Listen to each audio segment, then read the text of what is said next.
Hey there, I'm Mayim Bialik, and I don't think of myself as really famous, but after my conversation with Kara, I had a really, eye-opening, soul-searching time with her and really appreciate the way that she asked me to open up about myself. And there's things that I shared here that I don't think I've shared other places. So it really was a pleasure, and I'm happy to be really famous with her.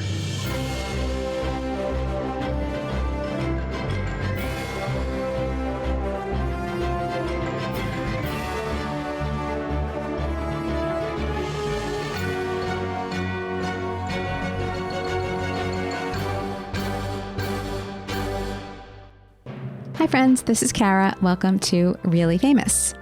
So you may have heard by now that Mayim Bialik is the new host of Jeopardy. Well, she's not exactly the permanent host, but she is the host of the primetime edition, and she's temporarily filling in while they look for a permanent host for the regular show. So I thought it would be a good time to replay the talk we had last year at this time. It was super interesting, and I also shared it on my YouTube channel, which really took off and is still getting a lot of views. So Mayim is a little bit controversial. Not everybody's crazy about what she has to say on certain topics, including medical topics. We talk about that, and she clarifies some of what's out there that may not be 100% true.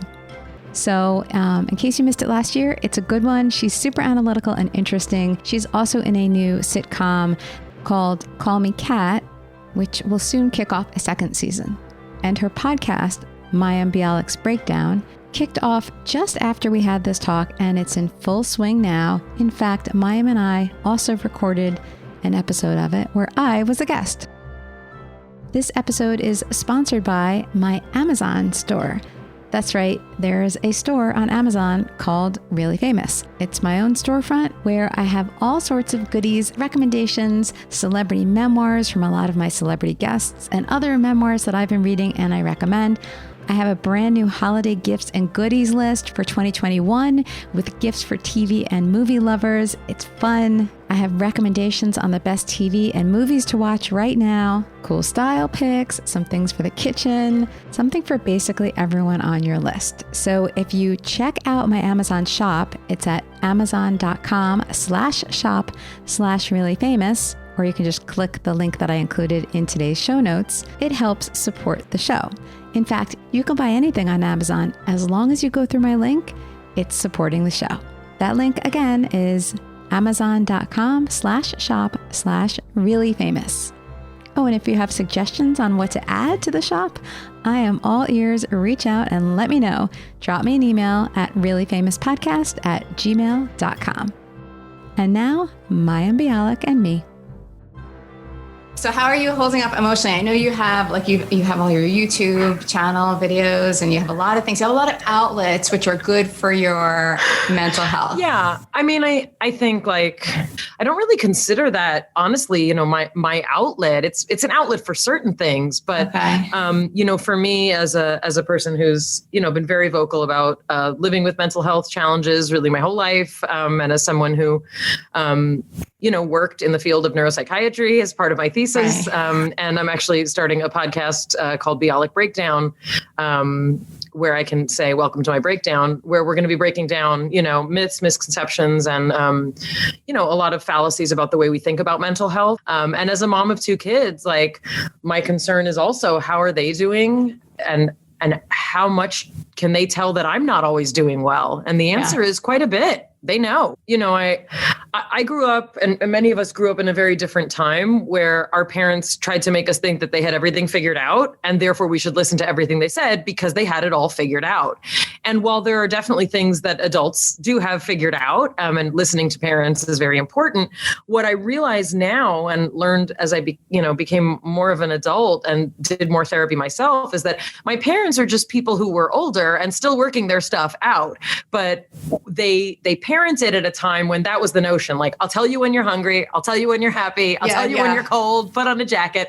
And I think that a lot of, quote, progressive parenting, which for me is not equated with helicopter helicopter parenting or, being up in your kid's business all the time, but being able to say like, wow, we are both separate beings. You are not an extension of me. You're my child, but I'm going through things, you're going through things, and we're going through it together. So while I think that there's age appropriate information for children to have, both about what's going on in the world and what's going on in my head and my heart, social media has taken over our world and our teenagers, especially in ways that none of us anticipated. And people are going to be like, it's the same. Like when you would hear it on the playground. It is very different because the playground is not connected to the interweb. Yeah. It's not connected to the rest of the world like that.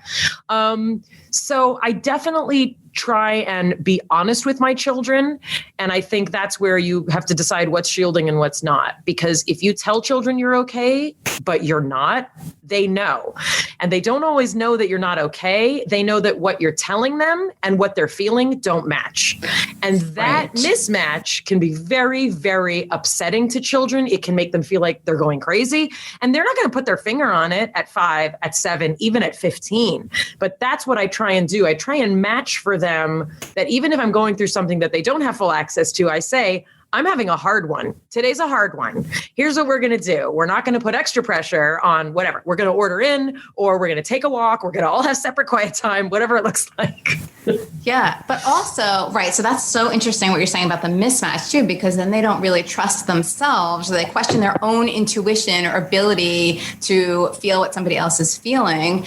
And I mean, a very important someone else, but also I think that teaches them that they can be like that too. Like they can have those days because they're going to have those days for the rest of their lives. So I totally hear what you're saying. So just so you know, I used to be a therapist, so I am totally pro therapy and very interested in this whole. Oh, you know? Yes. How do you know? I can tell by how you talk. Are you serious? Yes. What does it say? Those of us who've been in therapy since we're 17, we can spot you a mile away. Get out of here. I never would have thought that. You're the first person who's ever guessed it, I think. I mean, people have told me like after we've talked, oh, I feel like we just had a therapy session, but no, you're the first one. I win. I win the therapy game. Okay, good. So I'm glad I disclosed so that you know. Everyone knows. Yeah, but I am, right. So I'm very pro therapy and I'm very pro figuring things out, talking about your feelings, thinking about things from that angle because that's life, right? Yeah. So, yeah, okay, so let's back up also, speaking of which, you had a very interesting childhood. So I heard you on a podcast recently. It was Stephen Levitt's podcast, right? Stephen Levitt? Yeah, Steve Levitt. Right. Okay.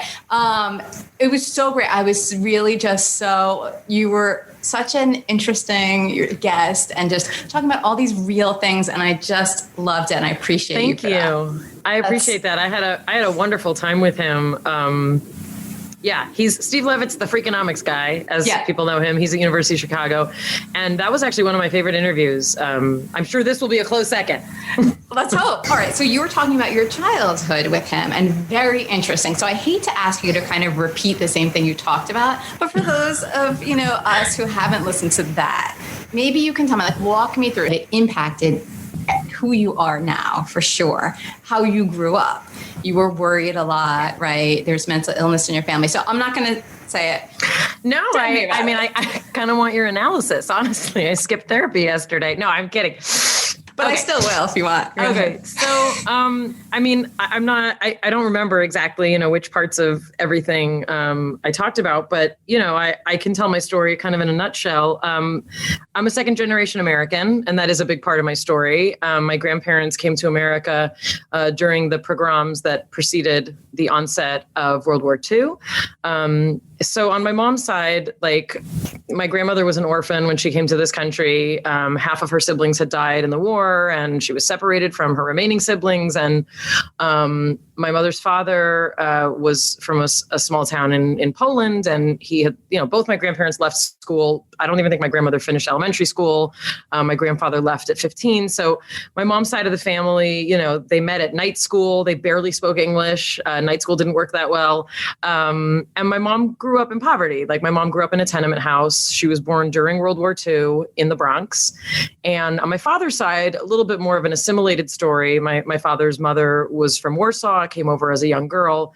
And my father's father was American, my only American-born grandparent. And my dad had more of like an assimilated 1950s, you know, Jewish American. They moved to Long Island and all those things. My father was also born during the war. And I was raised, you know, by these two people who both came from crazy, you know, I mean, they did. And there's mental illness on both sides of my family. And my parents got married very young. My mother was 18. She was not pregnant. And she left Orthodox Judaism. And, you know, they were these bohemian artists. And when I was born, they were literally sleeping in my grandparents' living room. Like we weren't living somewhere at that time. And like they were hippies, they were public school teachers, they were civil rights activists. You know, and I grew up in Los Angeles, but I grew up like a New Yorker. They raised me like we were in New York. That was, you know, they made me talk like I was like, they corrected my speech.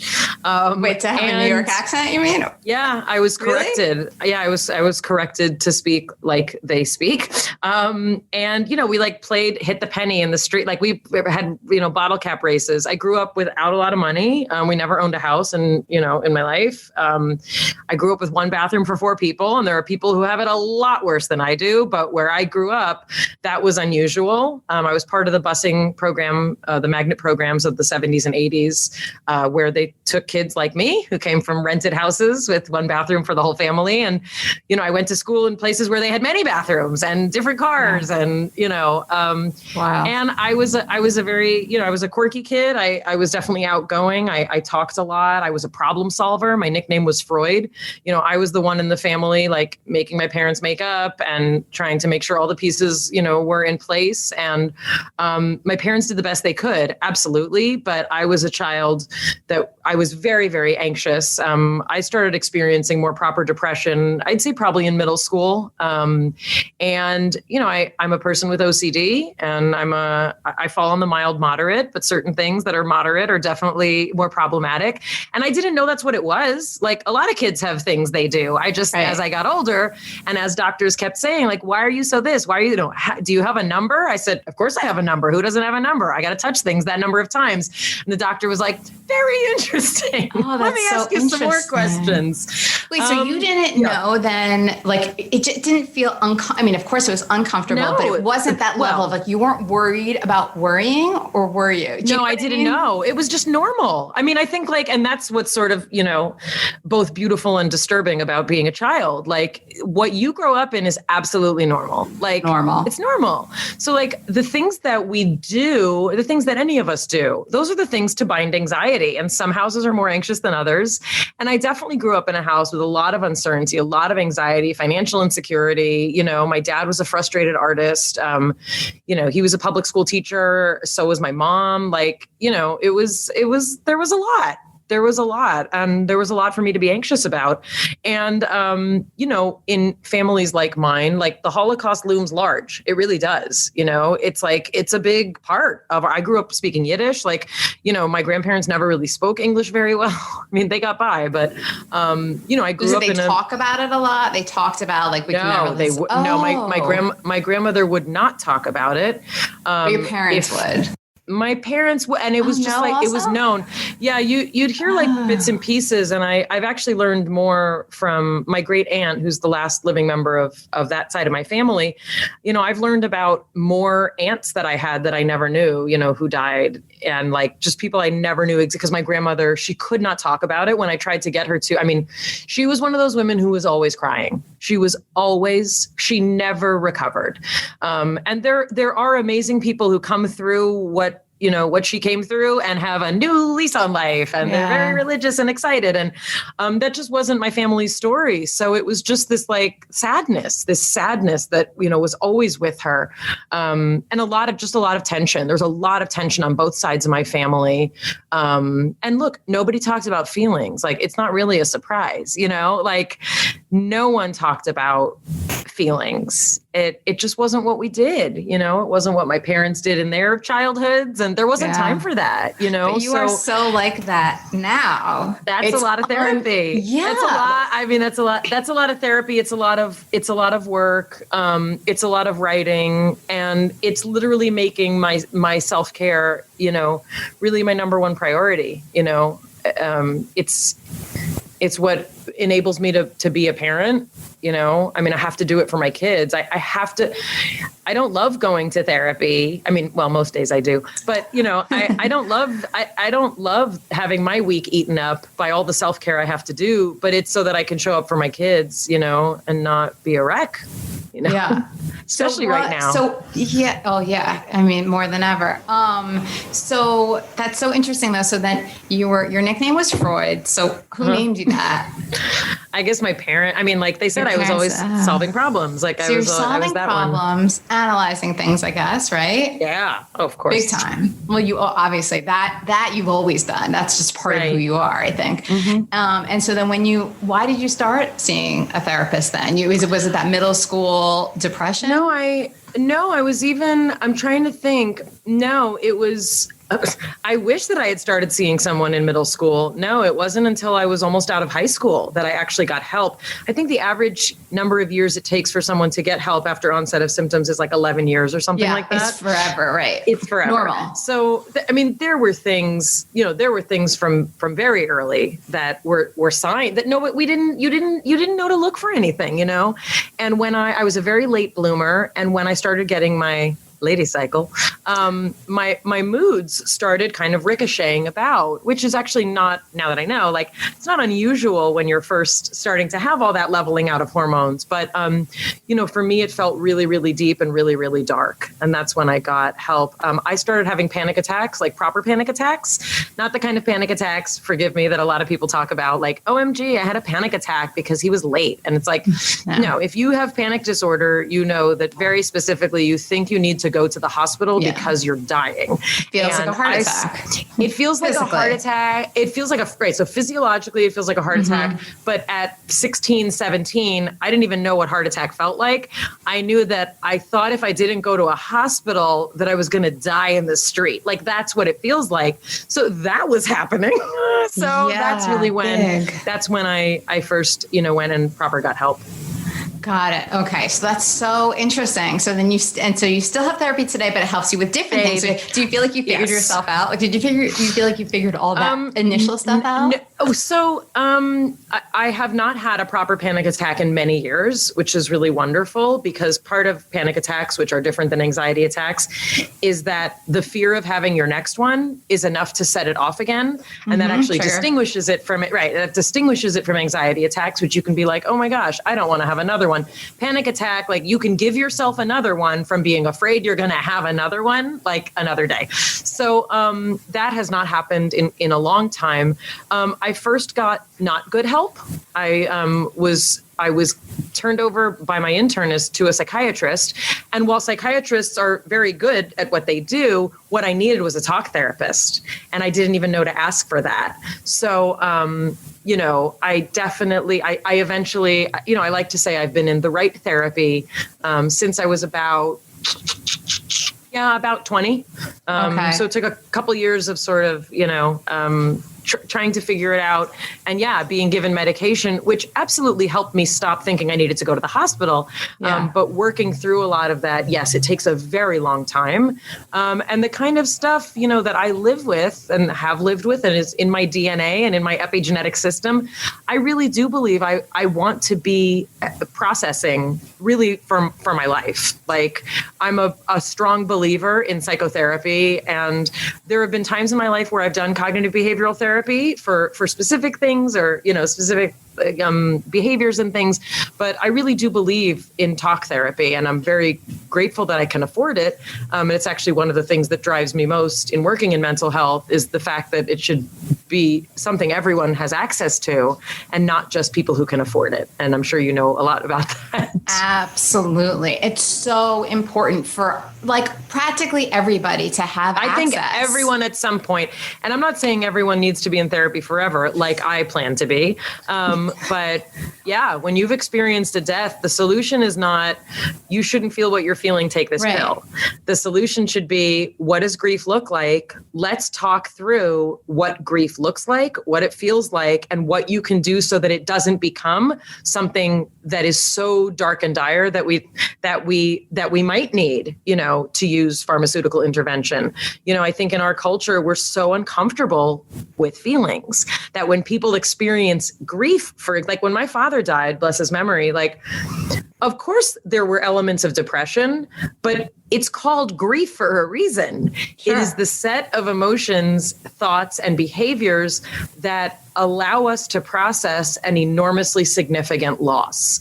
So grief can become depression, but in its acute stages, it does not necessarily need a pill. And I remember when my father died, people were like, "You going to take something?" I said, "No, I'm going to grieve. Like, I'm surprised people even ask that, because that is you have to process it. I thought like people generally knew about grief, if not just life. Grief specifically, you need to get through it, not, you can't go around it. Right. Over it. That's it. It's right up here. I'm remembering, but I'm not. So super helpful. And a combination too is often what does the trick when it's something that, like you said, it's in your DNA. It's something you're going to be dealing with your whole entire life. Right. So so your podcast it's taking a mental health angle. So what's the angle? Yeah, the angle. Well, the angle is it's me. No, the angle is. Well, that's a good angle. It's definitely a good one to go with. No, the angle is, and I should mention, it's bialikbreakdown.com is our website. And I signed up for notifications already, so everybody else can too, and they'll be just like, on top of things. The angle is that there are a lot of resources, and we all know the websites and the places that people go and the places we're told to go. But many people don't even know why they need help or if they need help.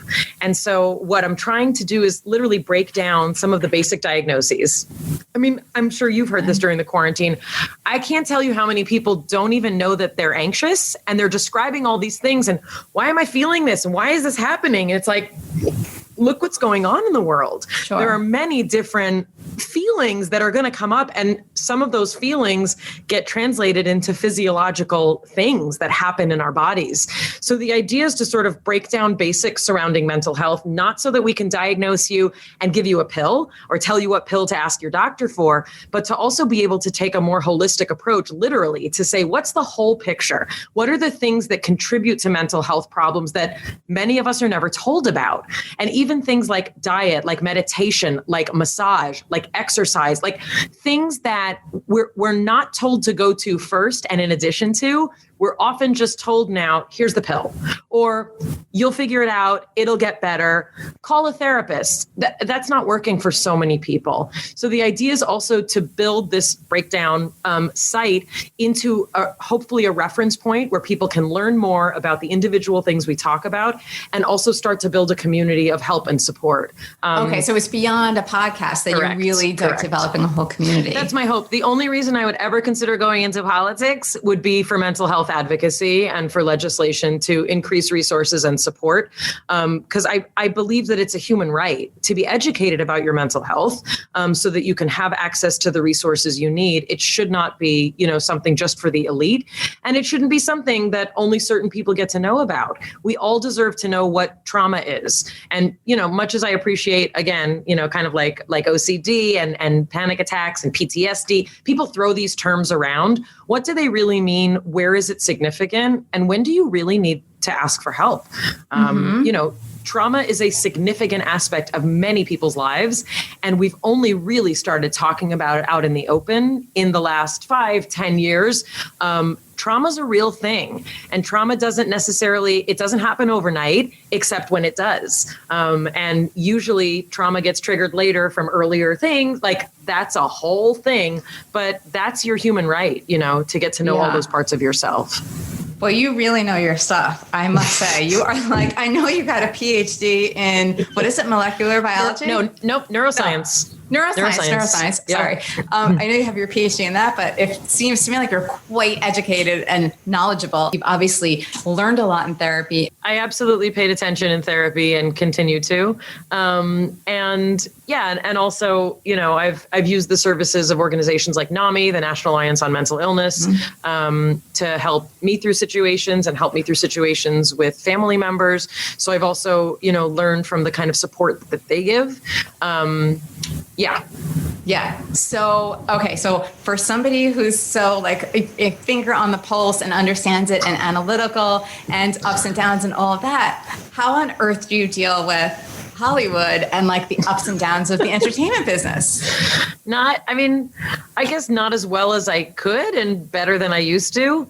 I think that, both having 12 years in academia and living in that kind of world, and, valuing mental health and self-care over anything gives a tremendous amount of perspective for the work that I do. I know that I'm not curing cancer as a comedian, right. But I also, we all have our talents and our gifts and the things that people encourage us to be part of. And, I kept leaving acting and it kept, pulling me back in. So, there's aspects to having an understanding of the psychology of people that is helpful no matter what you do. It's helpful as a parent. So true. Yeah. Yeah. And knowing yourself is the best way to, I think, be successful. And I don't mean in terms of finances or, working your way up the corporate ladder, successful in terms of interacting with humans. Like that's what we're here to do. We're not here to win Emmy Awards and we're not here to, have that written on your, your gravestone. Like we're here to interact with humans because that's what we do as humans. So for me, that just makes me more patient, more tolerant, more compassionate of other people, my understanding of people's limitations. And I believe that hurt people hurt. So, I get hurt a lot and usually it's by people who have been hurt, and that gives me a sense of compassion and also, kind of perspective. Okay. That's interesting. So tell me about that. I know that's such a therapist thing to say. I'm sorry. No, that's something I've heard that I've found to be true. As parents, we are taught, in progressive psychology and positive psychology that, children are trying to get their needs met. They'll do anything they can to get their needs met. And if you don't hear them asking gently, they're going to ask louder and they're going to ask rougher and they're going to ask by tugging and they're going to ask by throwing things, right? So the key is how do we learn, their earlier signals for what they need? And I think the same is true of adults. I really do. We're all trying to get our needs met. And people who have had a rougher go at kind of building that scaffold, of their security, their confidence, that's where things can go awry. And that's what we carry on to all of our relationships. And I think we see it when we say I don't want to be like my parents. And then we find ourselves being like our parents. And there are many ways that I'm happy to be like my parents. And there are a lot of ways that I've had to work really hard to do it differently. And that doesn't mean that I don't appreciate what they did. My mother's always like, why does it always have to be that you blame me? But the fact that I became a vegan doesn't mean that it was wrong that she fed me meat and dairy. Sure. It means that I get to make my own way and I get to live literally my own life. And I think in my family and in particular ethnic families, in particular in immigrant families, you do get a lot of enmeshing. You get a lot of sticking together and nobody understands us and let's keep it all in the tribe and no one needs to know what's going on. And it makes for a lot of secrecy. It makes for a lot of gossip, and that's it. Many people turn out fine. I happened to be the kind of kid that was deeply affected by that kind of confusion and tension. And so I get to do it my own way also with my, parents in my life. And that's a challenge too, Yeah. And that reminds me too. So you said a highly sensitive person, right? HSP, you said, right? I'm an HSP. Yeah. So when did you find out that there's actually a thing that HSP is a thing? I found out because my younger son, I gave it to him. I infected him with HSP. But were you like, this is me and I totally know this? And then finally there was something that explained. Oh, yeah.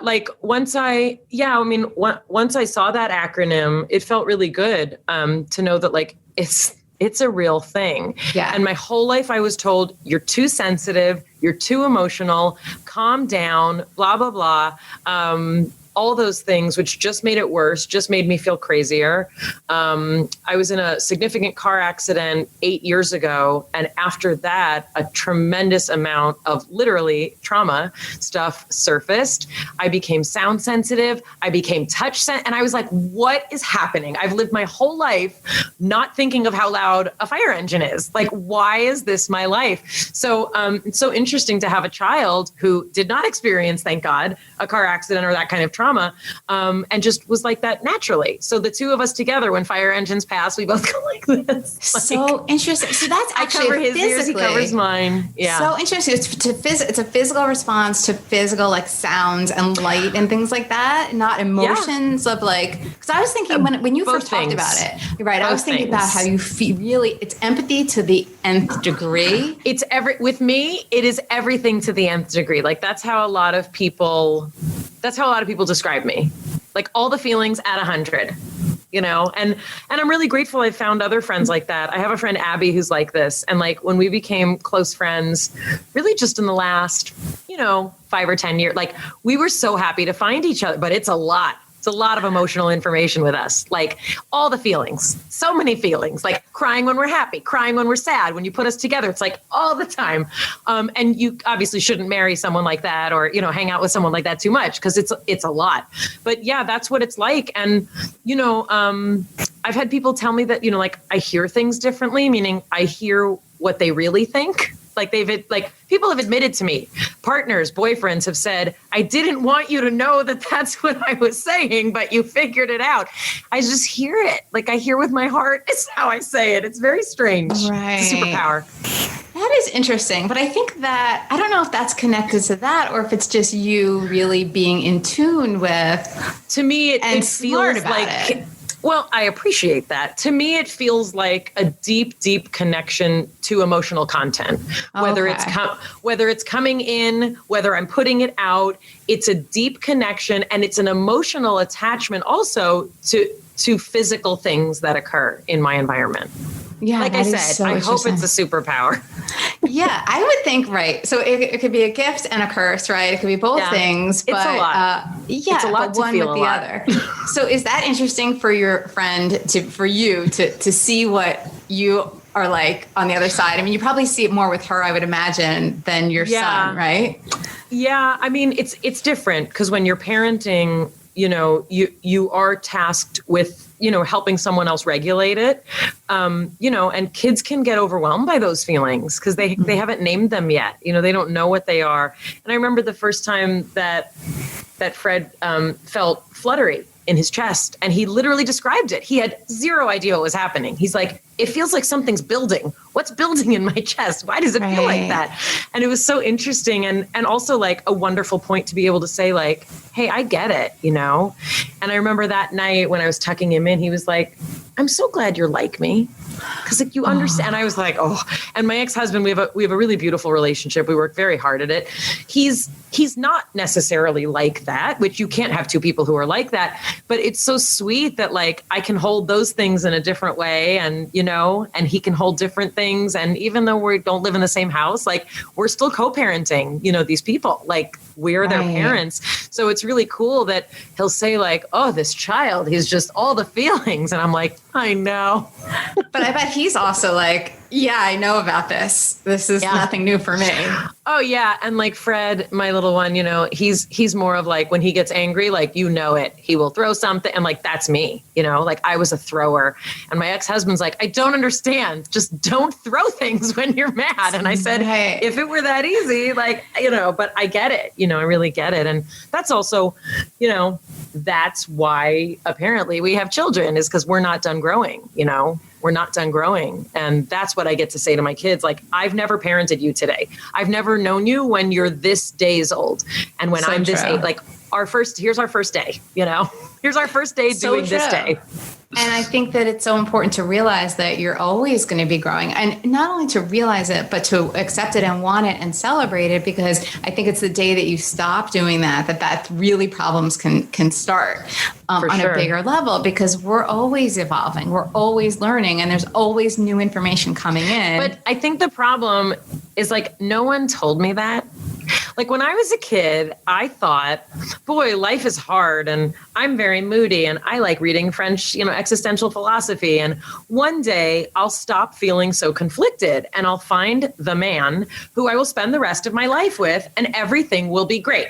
And no one said to me what you and I are talking about, which is now what I tell my children, my friends' daughters, the kids that I get to, not physically, but be around. Like, life is about a constant process of getting to know yourself. And you will get to points where you feel more resolved, more confident, more loved, more loving, more beautiful, less crazy. But ultimately, I'm a big kid. I am a gigantic kid who's stuck in a 44-year-old body today, and I'll be 45, and then I'll be 45 and figuring it out. But when I hear women like, when I was 55 is when I really got to know myself, I'm like, what? Yes. I don't know. I want to know now so that I stop having nightmares sometimes and I stop worrying and like, why are my knees saggy? Who wanted saggy knees? Like, what? Yeah, this is called life. And like, right, it's good to hear women who are 55 or 75 and telling you about when they were 55 was when they started to get it, right? Because then it shows you, those are like role models for you to see that, so it's not about like, I am who I am and I'm going to be perfect and complete once I get the man. So like, how did that evolve for you, that whole fairy tale thing?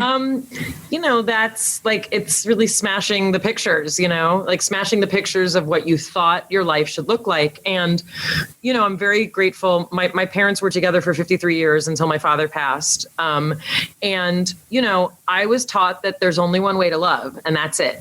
You find that person at a high school party, you see them across the room, you get married, you move in together. After you get married, you don't have sex with anyone else, and then you're married for 53 years. And like, that's not what my life looked like. And that's not what a lot of people's lives look like. And but you expected that though? Of course, you wanted it? 1,000,000%. Oh, my brother married his high school sweetheart. Like, I was, to this day, like when my mother hears, like, oh, a friend's mom, just lost her husband. And she's like, oh, how long were they together? And I was like, oh, like 60. She's like, that's true love. And I was like, what? What does that even mean? What does that mean? Well, also, what does that mean? But what I think she means is that like, that's the image that many of us are sold. That's what we're told. And especially as women. Yeah. I'm picturing that commercial. Have you seen that commercial? I feel like it was like 5 or 10 years ago even. There's this couple strolling through like Central Park or something. And then it's a young couple. And then they pass an old couple holding hands. And it was like, that's the ultimate. And it's sort of like what you're saying, like that just is another societal message. 100%. And I think also, especially for women, like, we all live in the patriarchy, whether you call it that or not, whether you like it or not, we all do live in a society that was structured around women being taken into their husband's home, taking his name, being part of that collective property. And of course, that's not what it literally looks like now, but that stuff takes a long time to unwind. It takes a long time for us to be like, oh, wait a second. I don't have to just live in the house and make babies. But when I leave the house, I kind of miss them because I gave birth to them. But also like, how do you do both? Why not do both? Why won't they let me do like the confusion for women? I think gets very complicated, and men too. But yeah, I think that it was that notion of like, I'm a divorced person, and that's my reality. And like, that's an opportunity for the serenity prayer, right? You change what you can. And my ex-husband and I, like, we've worked, we've been divorced, gosh, I guess it's 8 years. We have worked to become the kind of people who are friends raising children, and of course I annoy him a lot of the time. And of course he annoys me, but like, that's okay. We don't have to live together anymore. Sure. Of we don't course. have to figure that. I mean, that's not just okay. Yeah, that's great. It's really elevated. Well, and we were literally like the first couple we knew to get divorced. And I have to tell you, the number of couples who have gotten to like, just in my circle, it's astounding. And like since then, in the 8 years, you mean? Yeah. So why do you think that is? I have no idea what's going on. I mean, there's a lot of things, I think that, I don't know. I've known several just during the quarantine. Like, it's rough out there. It's very rough out there. And, also I live in LA. So I know this isn't true everywhere, in the country or in the world, but definitely in LA, there's a lot. I think there's a lot of still gender confusion, meaning in terms of who does what, whose responsibilities are what, not gender confusion the other way, like in the no, I know what you mean. Where some of the old 50s notions are still being worked out. Correct. And I think much as we feel like, the women's movement was so long ago, it wasn't that long ago. Like when you take human history and you take the evolution of us, like from hunter-gatherer society to now, it's barely happened. And so the thought that in one generation or two generations, we're going to figure this out, that we went from my mother's generation. My mother said, I never even thought to keep my name, but she said, why would I give up my name? She's like, no one can find me in the world. I can't look anybody up on Facebook. No one told us we could keep our name. And to go from that to women in our generation who are either hyphenating or including or not taking a name and not feeling bad about it.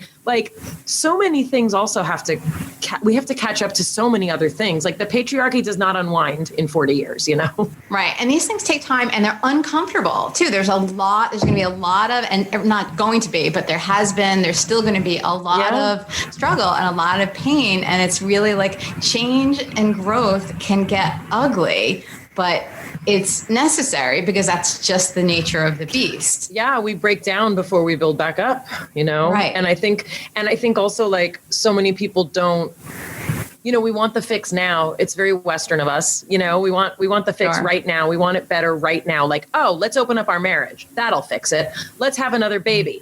That'll fix it. And the fact is, the kind of growth that we do as humans who tend to not necessarily tend towards monogamy as a species, if you want to force yourself to be in one place with a dude as a woman, strap on your seatbelt, because he's likely not going to be the one to meet all of your girlfriend needs. That's not what that partnership's supposed to do. And also, there are couples of women, women couples and men couples, they have these struggles too. It's not just about genitalia, it's about it takes a village even in this way. And we're not talking about raising kids, but it takes balance and tolerance, meaning you don't need to be with someone who's exactly like you, but the skills needed to navigate that is what a lot of us don't have, and we're kind of muddling through it together.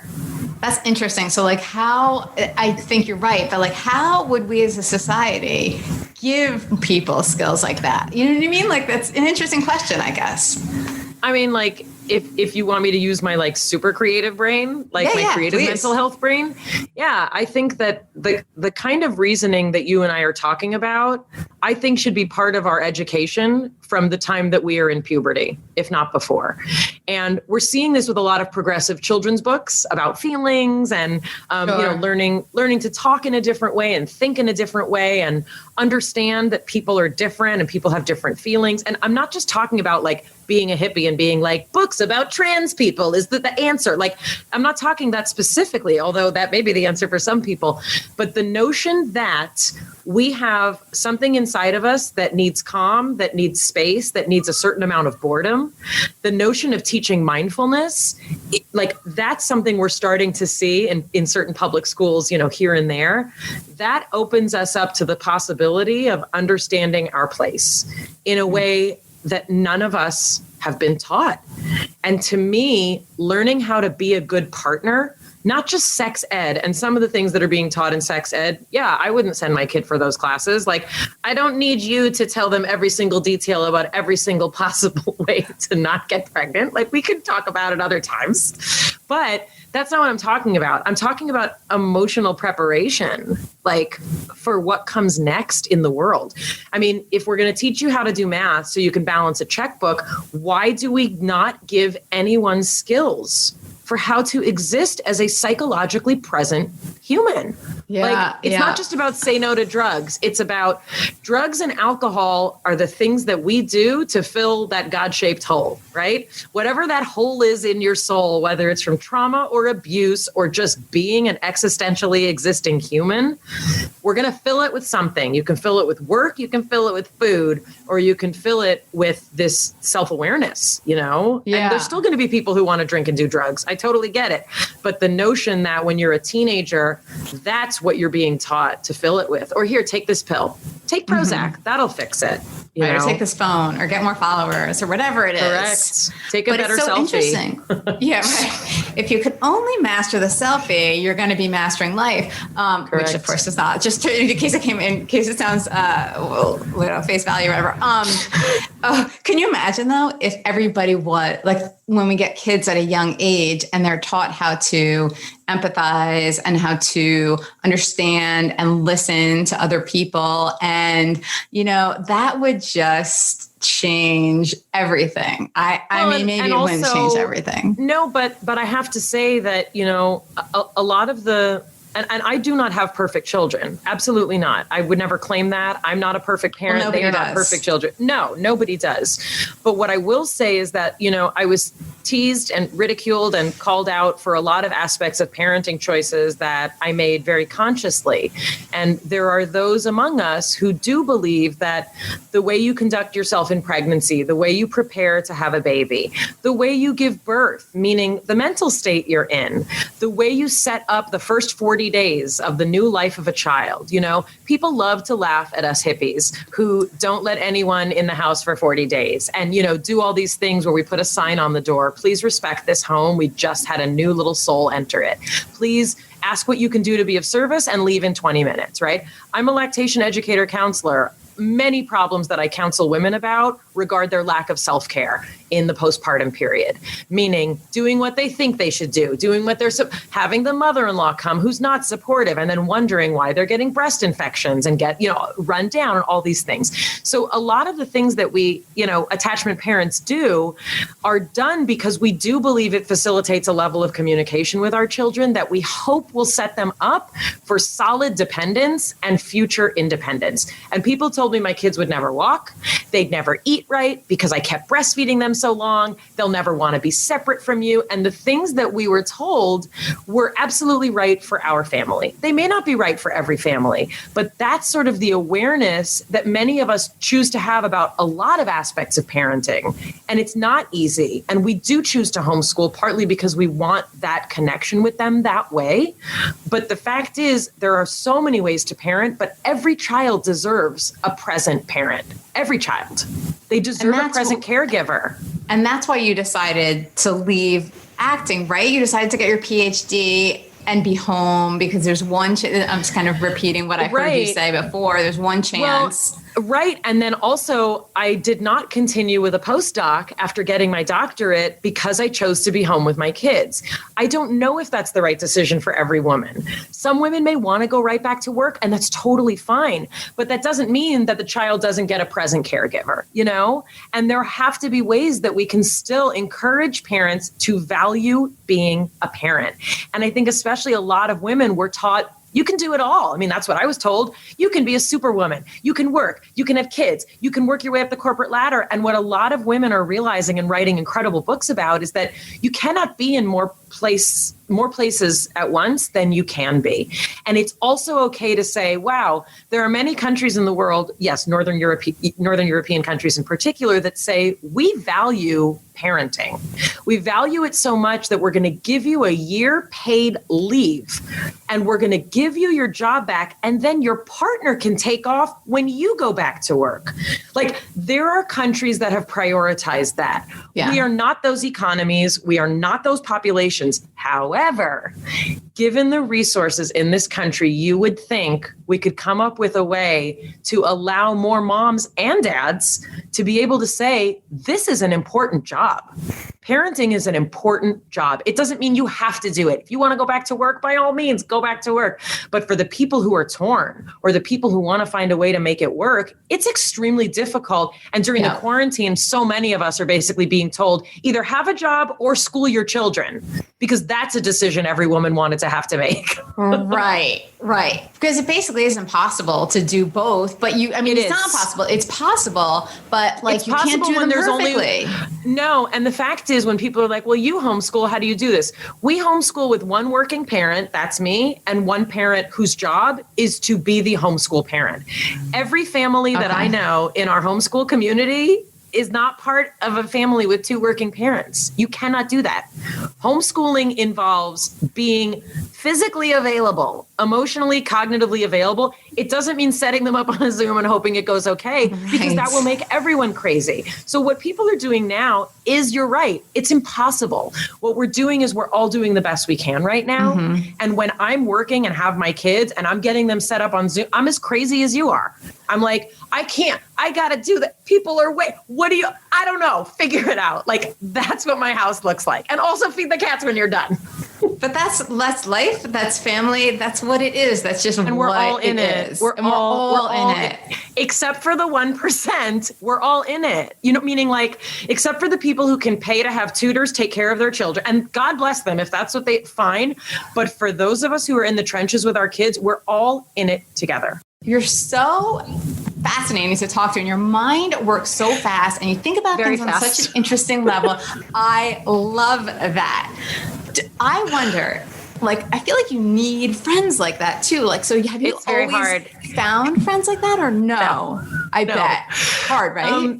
Yeah, very hard. And this is one of the things that I actually just did a really fun project. Well, HP did a really cool project, the Dear Future Me campaign, where they had 12-year-olds writing letters to themselves and then 18-year-olds opening the letters they wrote when they were 12. Cool. And it's got me thinking a lot about when I was 12, my fear was that no one was like me. And indeed, many people are not. But what I wish I had known at 12 was that you'll find more people like you. And I did. It did take me really until college, really until I left. Hi, Kat. Really until I left my parents' home, both physically and also kind of psychologically, to start being my own person. I'll be honest, the person that I was married to and I was with for 15 years, he was one of the first people. When I found him and his group of friends, I was like, oh, there's people who listen to my music. They read my books. They have my sense of humor. That was a revelation. But, I met him when I was 20 years old, and that felt like a long time to wait. There've been a couple other people. That's someone young, I'm going to say. I'm going to say that's not that old. Okay, but we didn't stay married, so I don't know if that counts. Okay, right. No, but I have, there's two other men in my life who I feel, it's usually men. I'm a dude woman. I like sports. I think drinking a beer and watching sports is really the solution to most problems. But yeah, there's a friend of mine, Emmanuel Shalev. He's actually who helped me start my YouTube channel because he believed in me more than I believed in myself. And we worked together for years. He's the CEO of Aleph Beta, which is a Jewish educational website. And I have a current business partner who's my partner in many ways. And also I found that person who thinks like I do, talks, and it's magical. And I really do feel like we actually met 10 years ago and kind of circled each other for 10 years, which is also a beautiful story. But yeah, it took, being almost 45 years old to be like, wow, that's a person who literally gets all those parts of me. And I have very, very close female friends. I will say that the women I can get close to have been in a lot of therapy, or have been in a lot of 12-step recovery, have a structure for living a life of ethical, honest, spiritually driven healing. That's just my people, that's interesting. But I'm definitely, I think they may have broke the cast with this one. That's nice. But they might have broken the cast, but there's still you're saying there are some people who aren't the same, but who get you, you get. And that's a beautiful thing. But I know that it's hard to get to that place and to find them. But that's awesome that you have found them. Thank you. Yeah, it took time. It took time for sure. I cried a lot. I believe you. Well, you still cry though, right? Yes. Oh, I do. I'm a crier. Well, it's a necessary thing. You mentioned something else also that I wanted to ask you about. So your YouTube channel, you put out a new YouTube video about vaccinations, right? Yeah. Told me. She said you might want to talk about it. It's a big deal. Yeah. Okay. I mean, so tell me about that. Yeah. Well, my children we were late vaccinators. We were delayed vaccinators, and I got a lot of flack for that. And what happens on the internet is one person says Mayim Bialik doesn't believe in vaccinations, and then it gets picked up. I've actually never said I don't believe in vaccinations, and it became obnoxious. It became literally this thing that has followed me for literally 15 years, that Mayim Bialik doesn't believe in vaccines. She's a doctor. How could she not believe in and ridiculous. So, at first I would try and be like, no, that's not what I said. People have other, and what I found is that some people, especially on the internet, and especially in those earlier days of the internet, they didn't want to have conversations. They wanted to run with an emotional response to something and spread that around. And I felt like there wasn't really a forum for me to have legitimate conversations. And it startled me when I started hearing from people that they were not planning to get a COVID vaccine. And it startled me in a way that made me really afraid to do what I did, in that I came out as a scientist and as a person who has been skeptical of the vaccine schedule currently, which is very different from what it was when I was a kid. I've come out as a person who does take issue with a lot of aspects of the pharmaceutical industry, a lot of the profit-driven aspects of the pharmaceutical industry, who still believes that you do not mess around with COVID. And I'm also going to take a flu shot for the first time in probably 30 years this year, rolling up my sleeves. And I really do believe we are in this together. I really do believe that science works. I believe in science. I believe in masks, and I believe in social distancing. And I believe in a consistent support of each other by each other to try and stop spreading a virus, which, while it may not be as deadly as some people feel they need it to be concerned, we don't know why it's killing otherwise healthy people. And it is causing a series of reactions in bodies that are very different. And we don't know enough to be able to say we'll get herd immunity. Vaccines are never 100% effective. This one will not be. Not everyone will get it, but do the math. We will not get to herd immunity as quickly as possible if people do not take this vaccine.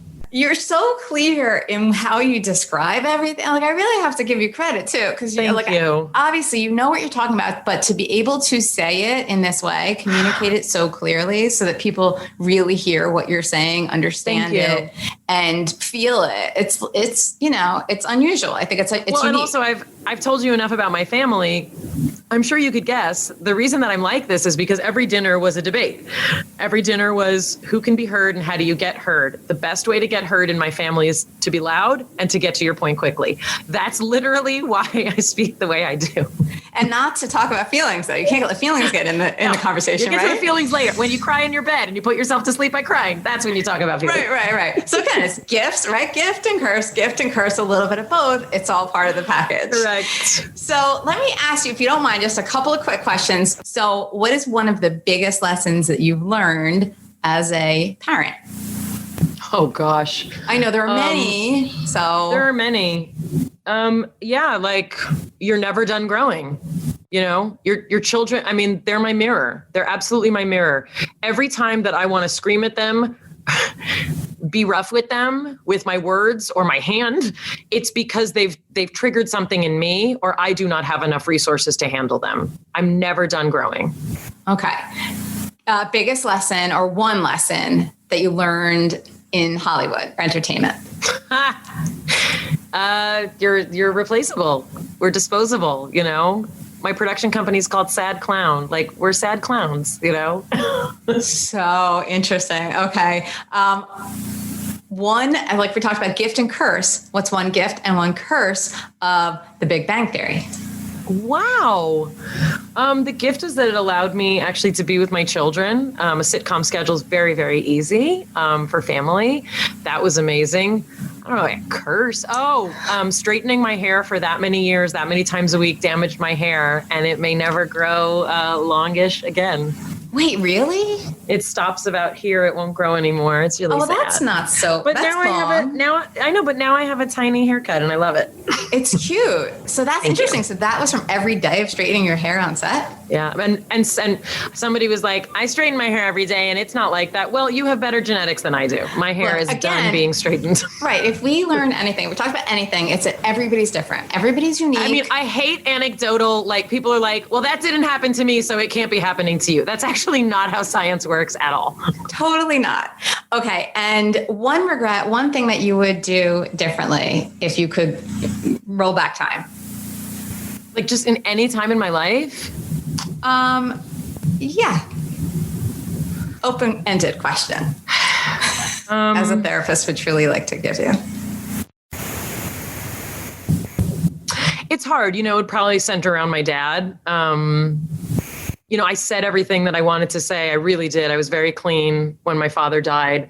But I physically wasn't there, meaning I was with him. It was Passover, the Jewish holiday was starting, and I had to go home to prepare for the holiday so that I could come back and be with my mother for the holiday. And he died while I was gone. And, part of me wishes like I hadn't left, but the universe would have been different. Maybe I needed to leave for it to happen like that. So maybe that wasn't a good one, and also a depressing one. You know what? I should have drank more wine before I acquired an allergy to wine. I became allergic to wine past 40.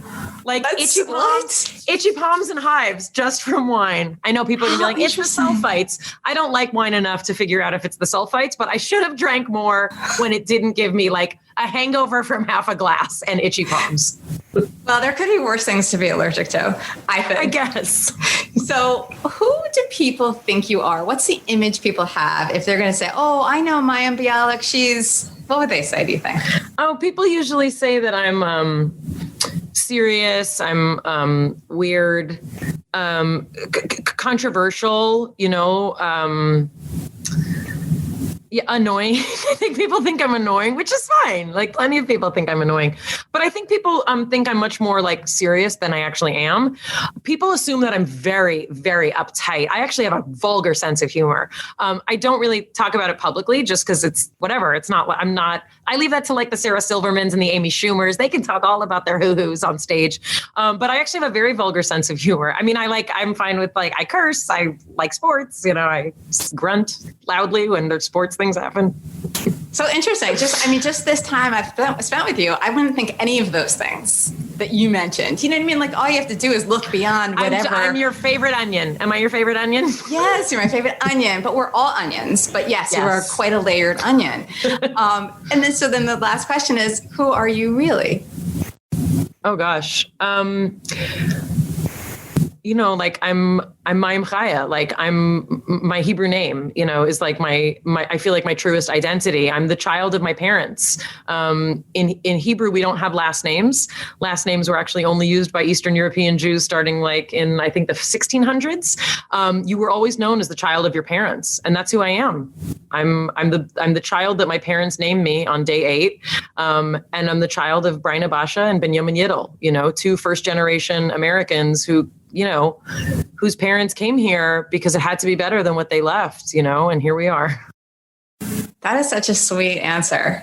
Have you ever thought about that before? No. Very sweet. Thank you. So I have to thank you. You're so good at this. I kind of wish you were my therapist, but I hope my therapist doesn't hear this. I hope that you'll consider coming on and talking to me about the mental health category of your choosing, because you're also fascinating and so well spoken and so interesting, and I would love to turn the tables and get to pick your brain. So I would be honored. It would be a privilege. I would love that. Awesome.